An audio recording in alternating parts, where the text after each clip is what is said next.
मैं मीनू शर्मा आप सभी का आपके अपने YouTube चैनल की कथा टीवी पर स्वागत करती हूँ। सभी को मेरा राधे राधे। और आज 28 नवंबर दिन शुक्रवार है, तो आज शुक्रवार के दिन आप सुनने वाले हैं शुक्रवार व्रत कथा या फिर कह लीजिए संतोषी माता की व्रत कथा। तो इसीलिए हो सके तो कथा को पूरा सुनिएगा और अधूरा बिल्कुल भी मत छोड़िएगा। और अच्छी लगे वीडियो तो लाइक एंड शेयर कीजिएगा। चैनल पर नए हैं, सब्सक्राइब नहीं किया है तो सब्सक्राइब भी कर ही दीजिएगा। और हाँ, कमेंट बॉक्स में संतोषी माता की जय जरूर लिखिएगा। तो चलिए शुरू करते हैं संतोषी माता की व्रत कथा। तो बोलिए संतोषी माता की जय। एक गांव में एक बुढ़िया रहती थी जिसके 7 बेटे थे।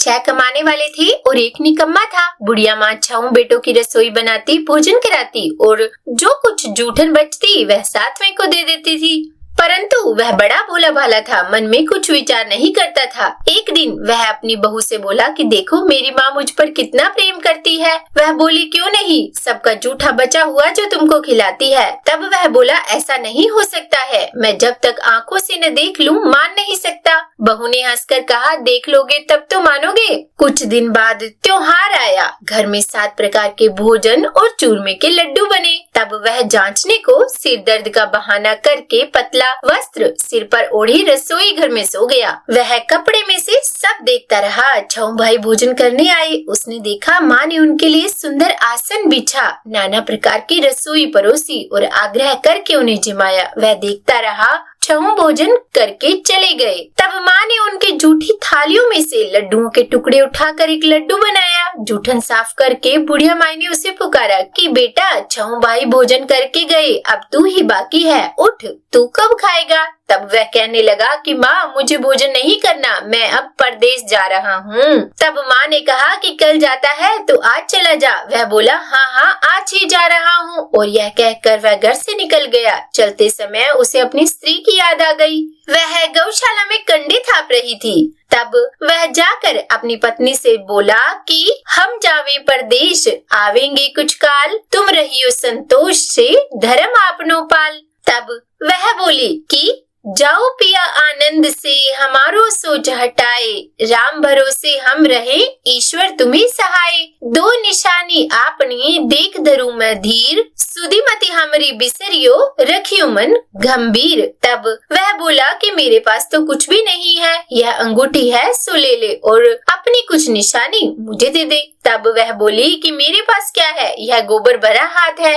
और यह कहकर उसकी पीठ पर गोबर के हाथ की थाप मार दी। अब वह चल दिया। चलते चलते दूर देश पहुंचा। वहाँ एक साहूकार की दुकान थी। वहाँ जाकर कहने लगा कि भाई मुझे नौकरी पर रख लो। साहूकार को जरूरत थी, बोला रह जा। लड़के ने पूछा तनख्वाह क्या दोगे, तो साहूकार ने कहा कि काम देख कर दाम मिलेंगे। साहूकार की नौकरी मिली। वह सुबह 7 बजे से रात के 10 बजे तक नौकरी करने लगा। कुछ दिनों में दुकान का सारा लेन देन, हिसाब किताब, ग्राहकों को माल बेचना, सारा काम करने लगा। साहूकार के 7-8 नौकर थे। वे सब चक्कर खाने लगे। यह तो बहुत होशियार बन गया। सेठ ने भी काम देखा और 3 महीने में ही उसे आधे मुनाफे का हिस्सेदार बना लिया। अब वह कुछ वर्ष में ही नामी सेठ बन गया और मालिक सारा कारोबार उस पर छोड़कर चला गया। अब बहू पर क्या बीती वो सुनो। सास ससुर उसे दुख देने लगे। सारी गृहस्थी का काम करा के उसे लकड़ी लेने जंगल में भेज दे। इसी बीच घर के आटे से जो भूसी निकलती उसकी रोटी बनाकर रख दी जाती और फूटे नारियल की नरेली में पानी। इस तरह दिन बीतते रहे।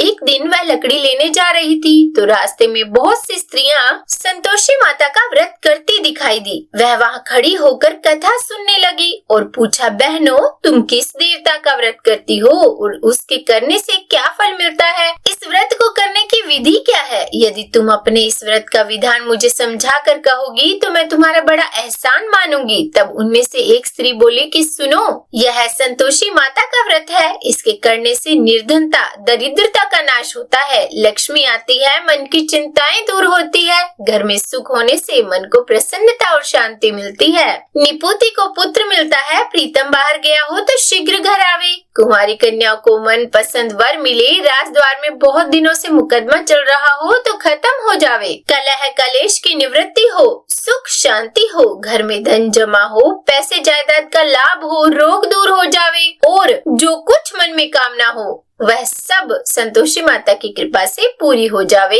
इसमें संदेह नहीं। तो अब वह पूछने लगी कि यह व्रत कैसे किया जाए, यह भी बताओ तो बड़ी कृपा होगी। तब स्त्रियां बोली कि 1.25 आने का गुड़ चना लेना, इच्छा हो तो 5.25 आने का लेना या 1.25 रुपए का भी, सहूलियत के अनुसार लेवे, बिना परेशानी और श्रद्धा और प्रेम से जितना भी बन पड़े सवाया लेना, प्रत्येक शुक्रवार को निराहार रहकर कथा सुनना, इसके बीच क्रम टूटे नहीं, लगातार नियम पालन करना, सुनने वाला कोई न मिले तो घी का दीपक जलाकर उसके आगे जल के पात्र को सामने रखकर कथा कहना, परंतु नियम न टूटे और जब तक कार्य सिद्ध न हो नियम का पालन करना और कार्य सिद्ध हो जाने पर व्रत का उद्यापन करना। 3 मास में माता फल पूरा करती है और यदि किसी के ग्रह खोटे भी हों तो भी माता वर्ष भर में कार्य सिद्ध करती है।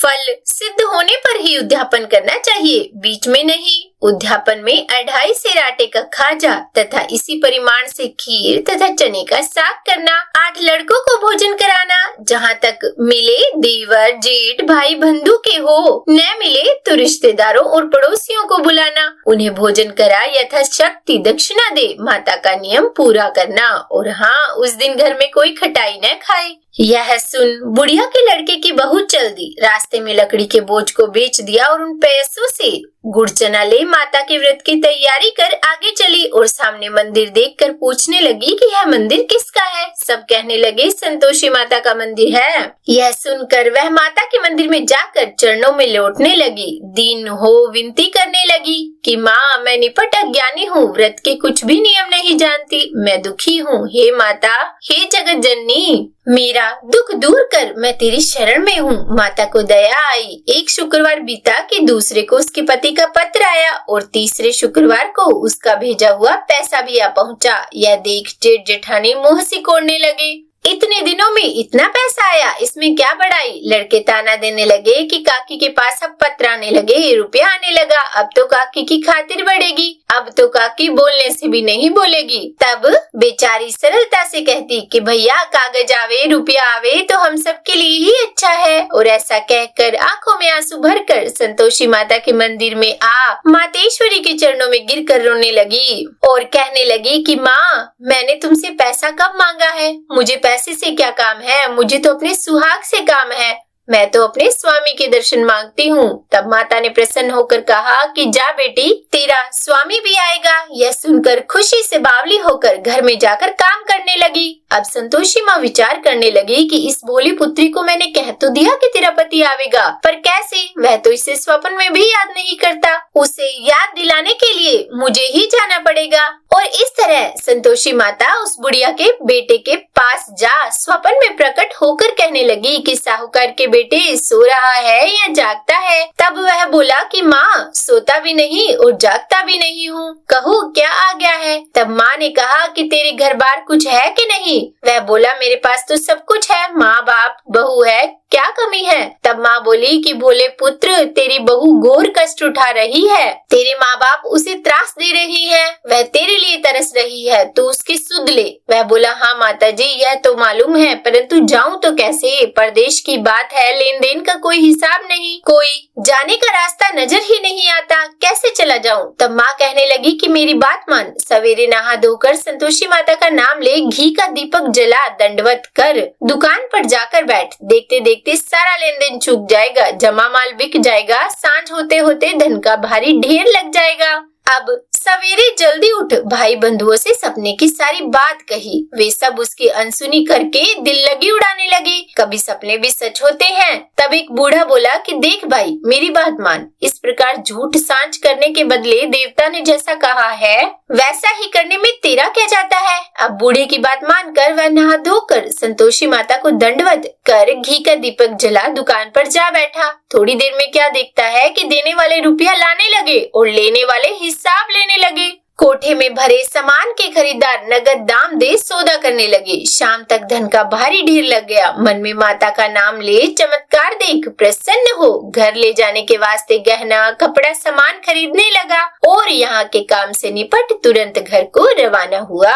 बहू बेचारी जंगल में लकड़ी लेने जाती, लौटते वक्त माता जी के मंदिर में विश्राम करती। वह तो उसके प्रतिदिन रुकने का स्थान ठहरा, तो उस दिन भी उसने वैसा ही किया और फिर धूल उड़ती देखकर वह माता से बोली कि हे माँ, यह धूल कैसे उड़ रही है? तब माता ने कहा कि हे पुत्री, तेरा पति आ रहा है। अब तू ऐसा कर, लकड़ियों के 3 बोझ बना ले, एक नदी के किनारे रख, दूसरा मेरे मंदिर पर और तीसरा अपने सिर पर रख। तेरे पति को लकड़ियों का गट्ठर देख मोह पैदा होगा, वह यहाँ रुकेगा, नाश्ता पानी खाकर माँ से मिलने जाएगा। तब तू लकड़ियों का बोझ उठाकर जाना और चौक में गट्ठर डालकर जोर से आवाज लगाना कि लो सासू जी, लकड़ियों का गट्ठर लो, भूसे की रोटी दो और नारियल के खोपड़े में पानी दो, आज मेहमान कौन आया है? तब वह बहू बोली कि बहुत अच्छा माता जी, और फिर माता जी से कहकर वह प्रसन्न मन से लकड़ियों के 3 गट्ठर ले आई, एक नदी किनारे पर और एक माता जी के मंदिर पर रखा। इतने में मुसाफिर आ पहुँचा। सूखी लकड़ी देख उसकी इच्छा उत्पन्न हुई कि क्यों न हम यहीं पर विश्राम करें और भोजन बनाकर खा पी कर ही गाँव जाए। इस तरह रुक कर भोजन बना विश्राम करके गांव को गया,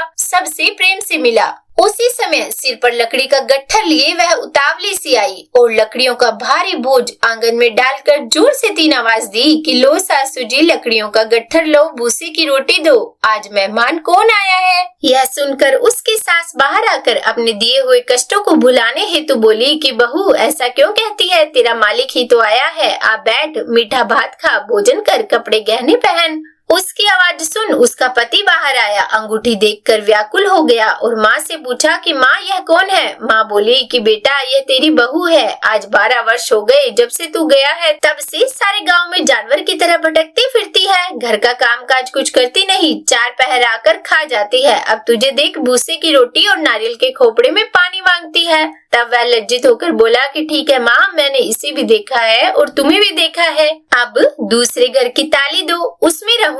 फिर माँ बोली कि ठीक है बेटा, जैसी तेरी मर्जी वो कर, और यह कहकर ताली का गुच्छा पटक दिया। उसने ताली लेकर दूसरे मकान की 3री मंजिल का कमरा खोल सारा सामान जमाया। एक दिन में ही वह कमरा राजा के महल जैसा लगने लगा, वहाँ महल जैसा ठाट बाट बन गया। अब क्या था, बहू सुख भोगने लगी। इतने में शुक्रवार आया। उसने अपने पति से कहा कि मुझे संतोषी माता के व्रत का उद्यापन करना है। तब उसका पति बोला कि अच्छा, खुशी से कर लो। वह उद्यापन की तैयारी करने लगी। जेठानी के लड़कों को भोजन के लिए कहने गई, उन्होंने मंजूर किया, परंतु पीछे से जेठानी ने अपने बच्चों को सिखाया कि देखो रे, भोजन के समय खटाई मांगना, जिससे उसका उद्यापन पूरा न हो। लड़के जीमने आए, खीर खाना पेट भरकर खाया, परंतु बाद में याद आते ही कहने लगे कि हमें खटाई दो, खीर खाना हमको भाता नहीं, देखकर अरुचि होती है। तब वह कहने लगी कि भाई, खटाई तो किसी को नहीं दी जाएगी, यह तो संतोषी माता का प्रसाद है। लड़के उठ खड़े हुए, बोले पैसा लाओ। भोली बहू कुछ जानती थी नहीं, उन्हें पैसे दे दिए।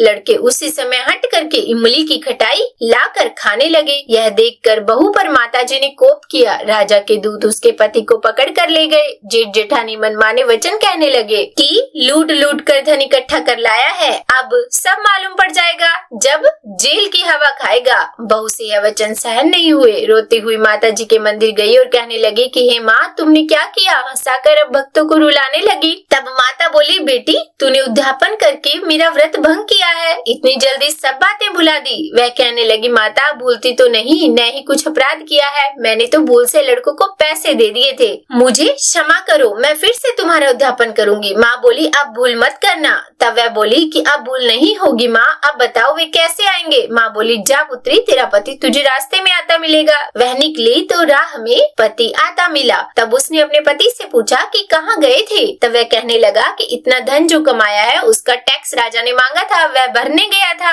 तब वह प्रसन्न हो बोली कि भला हुआ, अब घर को चलो। घर गए। कुछ दिन बाद फिर शुक्रवार आया। अब वह बोली कि मुझे फिर माता को उद्यापन करना है। पति ने कहा करो। तब बहू फिर से जेठ के लड़कों को भोजन का कहने गई। जेठानी ने एक दो बातें सुनाई और सब लड़कों को सिखाने लगी कि तुम सब लोग पहले ही खटाई मांगना। लड़के भोजन से पहले कहने लगे कि हमें खीर नहीं खानी, हमारा जी घबराता है, कुछ खटाई खाने को दो। वह बोली कि खटाई तो किसी को नहीं मिलेगी, आना है तो आओ। और फिर वह ब्राह्मण के लड़कों को लाकर भोजन कराने लगी। यथाशक्ति दक्षिणा की जगह एक एक फल उन्हें दिया, जिससे संतोषी माता प्रसन्न हो गई। और फिर माता की कृपा होते ही 9वें मास में उसको चंद्रमा के समान सुंदर पुत्र प्राप्त हुआ। पुत्र को पाकर प्रतिदिन माता जी के मंदिर को जाने लगी। माँ ने सोचा यह रोज आती है, आज क्यों न इसके घर चलूं, इसका आसरा तो देखूं।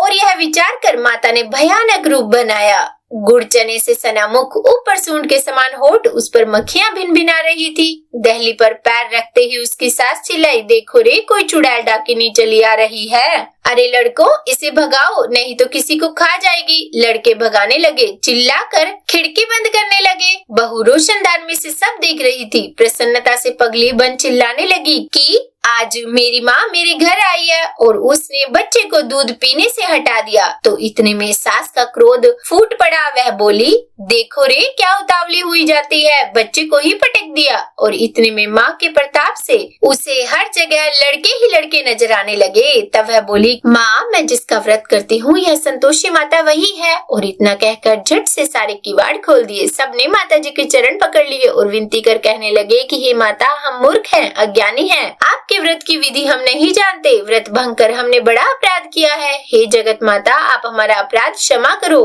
और ऐसा कहने पर माता प्रसन्न हुई तो बोलिए, संतोषी माता की जय। हे माँ, आपने बहू को जैसा फल दिया वैसा फल सभी को देना, और जो यह कथा पढ़े या सुने उसके मनोरथ पूर्ण करना। तो बोलिए, संतोषी माता की जय। हे माँ, आज की यह कथा कहने, सुनने या सुनाने में हमसे कोई गलती हो गई हो तो हमें क्षमा करना। उम्मीद करती हूँ आपको यह कथा अच्छी लगी होगी। मुझे कमेंट करके जरूर बताइएगा। और अगर वीडियो पसंद आई हो तो लाइक करना और ज्यादा से ज्यादा शेयर करना। और हाँ, चैनल को सब्सक्राइब करके बेल आइकन को भी प्रेस कर देना। और कमेंट बॉक्स में जय संतोषी माता जरूर लिखना। तो बोलिए, संतोषी माता की जय।